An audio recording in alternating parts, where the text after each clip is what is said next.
The 10% brain myth. You've heard the legend 1,000 times. You only use 10% of your brain. We love this myth because it promises that if you could just unlock the rest, you'd be a telekinetic genius or Scarlett Johansson in that one movie. But biologically, this is nonsense. The truth is, you use 100% of your brain, just not all at the exact same millisecond. Evolution is ruthless. It never keeps expensive organs around if they are 90% dead weight. Imagine your brain is a massive office building. Just because the lights aren't on in every single conference room at 3 a.m. doesn't mean those rooms are abandoned. If you fired every single neuron at once, you wouldn't become a god. You would have a massive, catastrophic seizure. You are already at full capacity. The blue blood theory. Look at your wrist. Right there. You see that vein? It looks blue. So logic dictates that deoxygenated blood inside your body must be blue until it hits the air, right? Wrong. Human blood is red. Always. Inside the heart, it's bright cherry red. In the veins, it's a dark maroon. But it is never, ever blue. So why the blue veins? It's basically an optical illusion caused by your own skin. Think of your skin like a specialized Instagram filter. It allows blue light to penetrate and bounce back to your eye while absorbing the red light. You aren't seeing blue liquid. You are seeing a lighting trick performed by your own epidermis. The sugar rush. It's a classic parenting nightmare. You're at a birthday party, you hand a 6-year-old a slice of cake, and 20 minutes later, they are tearing down the curtains. You sigh and say, "It's the sugar rush." But actually, the sugar rush doesn't exist. Study after study has shown zero physiological link between sugar intake and hyperactivity. It is a total placebo effect. Let's look at that party again. The kid isn't hyper because of the glucose. They are hyper because there are balloons, loud music, 20 friends, and no rules. You expect them to be crazy, so you blame the cupcake. If you gave that same kid a sugar-free apple at a rave, they'd still be bouncing off the walls. The 8-spider statistic. You're asleep, mouth open, softly snoring. Suddenly, you feel a tiny leg cross your lip. The internet says the average person swallows 8 spiders a year in their sleep. But rest easy. This statistic is not just false, it is basically zero. To a spider, you are not a food source. You are a terrifying, vibrating mountain that emits heat and loud thumping noises. For a spider, crawling into your mouth would be a suicide mission, and they know it. This fact was actually fabricated in 1993 by a magazine columnist specifically to prove how gullible people are on the internet.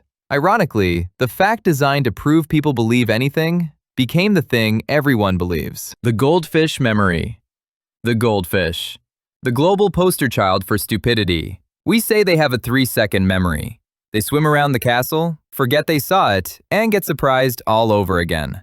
It's a funny idea, but it's completely unfair to the fish. Goldfish actually have memories that can last for months.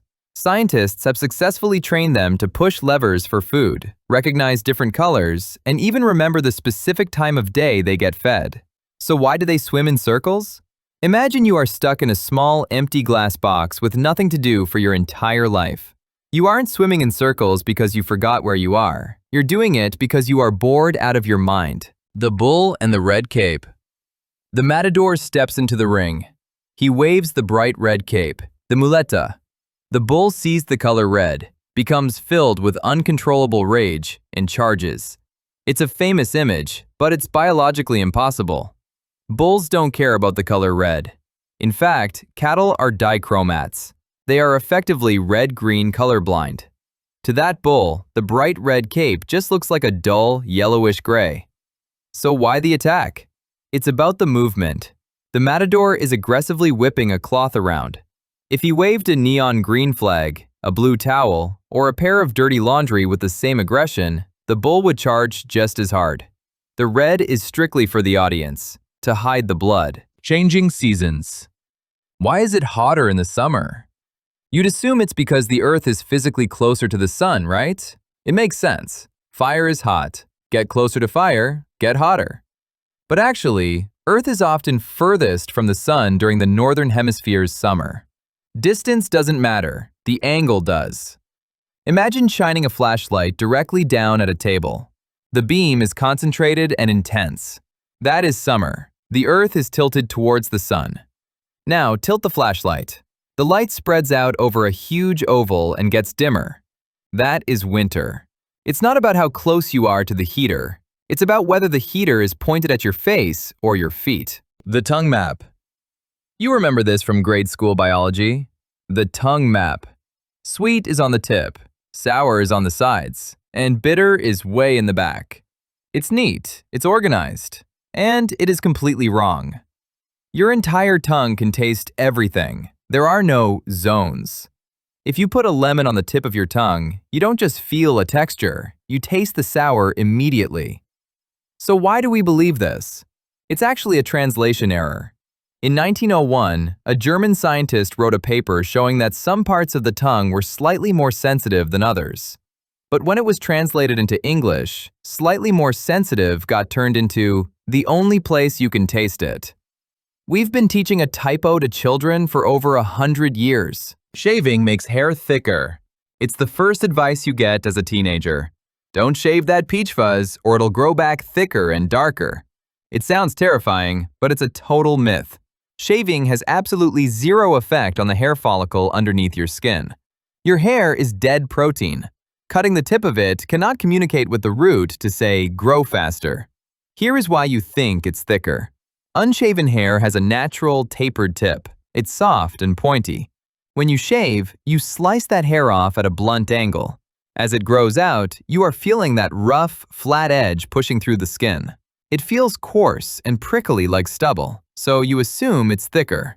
But it's just bad geometry, not biology. Cracking knuckles causes arthritis. Your mom probably yelled at you for this one. Stop cracking your knuckles or you'll get arthritis. It feels like a bad habit, but medically, you are in the clear. That pop sound isn't your bones grinding together. It's actually gas bubbles bursting in the fluid that lubricates your joints.